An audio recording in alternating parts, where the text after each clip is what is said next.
Hello everybody, Mr. Akins here and welcome to What's on the Comic Rack. In this video we're going to be talking about Iron Man, one of my favorite characters, if not my favorite character. Now invariably if you collect comic books, people are going to ask you, hey, what's your favorite comic book character? And after a while you're going to have to give them a definitive answer. You can't just give them the answer, well, I like these characters and I like these characters. Pretty soon they're going to want a very definitive, yes, this is my favorite character. So exactly how did Iron Man become my favorite character? Well, it all started back when I first started teaching. If you watch this channel, you know that I'm a teacher. And when I first started teaching, you put posters or things that have to do with your content on the walls. And so when I first started teaching, I did that. Plastered my walls with all types of content. Then spring rolls around and you have to take all that content off the wall for spring testing. That only happened once. I learned my lesson really quickly. So the next year, I didn't put anything on my walls. At the end of that year, a teacher came up to me and said, hey, you need to put something on these walls. It's really bland and boring in your room. So over the summer, I got the idea. I'm going to put comic book posters and comic book stuff all over my walls in my classroom. And it was a big hit with the students. But they invariably kept asking me, hey, Mr. Akins, what's your favorite comic book character? And I would always answer Iron Man and Captain America. That was never good enough for them. They always made me choose. You're going to have to choose. You're going to have to choose between Iron Man and Captain America. It wasn't until this past year that I used an app, started cataloging all the issues I have, that I actually found out which one was my favorite. As you're putting those issues into the app, it's giving you a list of your top characters. Every issue that these characters appear in, it says this character, you have this many issues that the character is in. And as I'm putting those issues in, Captain America and Iron Man are neck and neck. In the very end, once I got all my issues cataloged in there, I found out that Iron Man was at the top of the heap. Since Iron Man and Captain America are two of my favorite characters, you would think that I would be exposed to those characters early on. That back in 1976, back when I was 7 years old, those were some of the first ones I ever read. I found out that not to be true. Fantastic Four was actually the first comic books I ever started reading. In fact, the two comic books that I read that were Iron Man issues back in 1976 weren't the greatest issues ever. But I am working on an Iron Man run, and I do have every issue from 1976. So what I did was I went back, read those two issues I read as a kid, and I also read everything else in 1976. And that's what we're going to look at in this video. All the Iron Man comics from 1976. And of course, we're going to look at them Jambo style. We're going to start this with Iron Man number 85, one of two comics I read back in 1976. Now, almost all the comics I'm about to show, except for this one and another one that I read back in 1976, were bought from my LCS this past year. And of course, this is from the Horace Davis collection. Iron Man number 86, written by Bill Mantlo and art by George Tuska.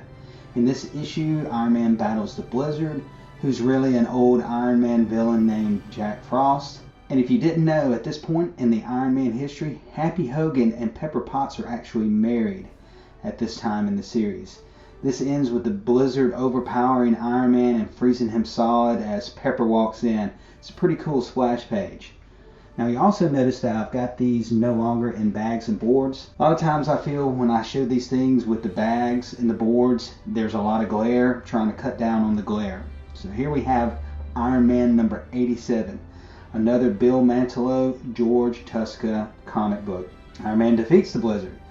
And a continuing subplot in this issue and the previous issue revolves around Michael O'Brien working behind the scenes to exact revenge on Tony Stark for his brother's death. This story actually gets resolved close to the end of 1976, so it's something that's going through this comic all throughout the year.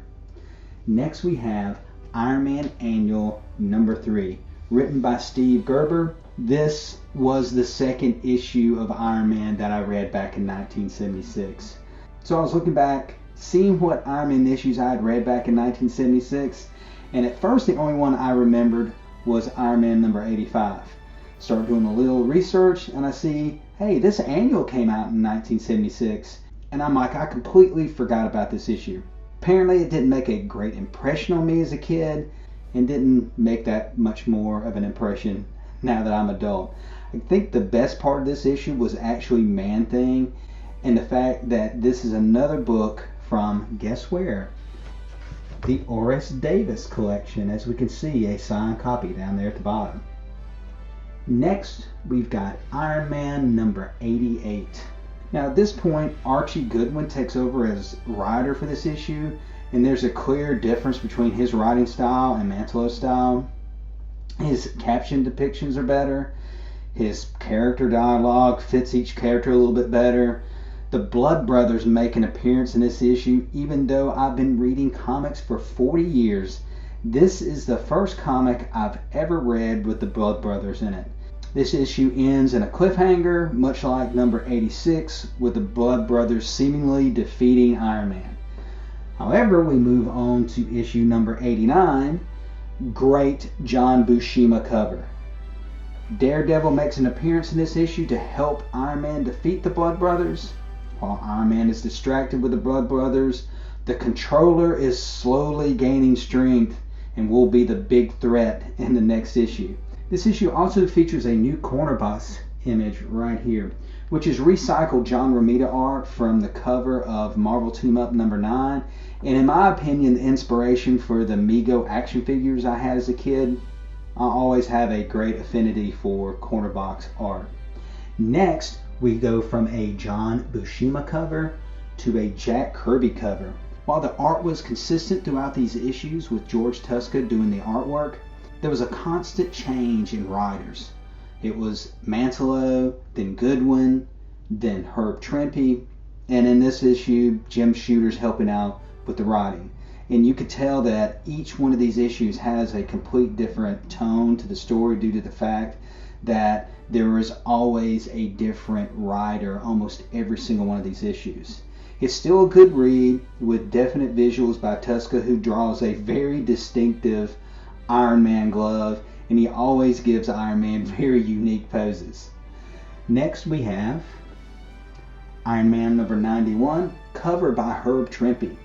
The letters page informs us that Archie Goodwin has moved to the position of editor-in-chief at Marvel, and the new regular writer will be Jerry Conway. We have the first appearance of Chrissy Longfellow as Tony Stark's executive secretary. She even makes a cover appearance right here. This issue also has the first credited work by Bob Layton on the title as the inker. Next, we've got Iron Man number 92. And look who's back. Deadlier than ever. That would be the Melter. And it looks like he has Iron Man on the ropes. But wait, back here in the back, we've got Iron Man's golden armor in the background. Jack Kirby is an absolute master at creating a cover that makes you want to buy the issue. To be honest, the cover is probably the best aspect of this issue. So the next two issues, we've got number 93, another Jack Kirby cover. There's an accident while Iron Man is returning from Earth orbit. Everybody believes Iron Man is dead until he's picked up by a ship in the Atlantic. Commander Kraken here, with his rocket-pegged leg, who was last seen in a Submariner issue, hijacks the ship in order to capture Iron Man. Wild, right? Well, what really got me this issue is the fact that we're in an era where secret identities mean something, and Iron Man still has a secret identity. However, the captain of the ship that picks up Iron Man finds out Iron Man is Tony Stark. So does the villain in this story, Commander Kraken. So to my knowledge, at this point in Iron Man's history, and I could be wrong, there are 4 people that know that Iron Man is Tony Stark. That would be Pepper Potts, Happy Hogan, an unnamed Taker captain out there in the Atlantic, and Commander Kraken. I don't know, I just found this interesting. In 1976, Jack Kirby had returned to Marvel, and this is another Iron Man cover that he did that year. Even though Iron Man had a series of different writers throughout 1976, there was one subplot that continued with almost every issue, and that was Michael O'Brien's vendetta against Tony Stark and Iron Man. We move on to number 96. not a Jack Kirby cover, but an Al Milgrom cover. Now this is the last issue of Iron Man in 1976, and it kind of sets up some future issue storylines and begins to wrap up the Michael O'Brien storyline.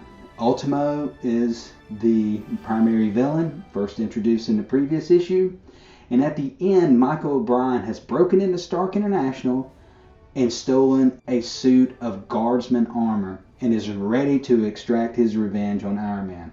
When I look back on Iron Man in 1976, I see some decent stories, some good art, but nothing that made me fall in love with the character. In fact, the 2 issues I read back in 1976 were, in my opinion, the weakest of this entire lot. But we're not finished with 1976, not just yet. In the next video, I'll review other comics I read when I was 7 back in 1976. So until then, I'll see you around the comic rack.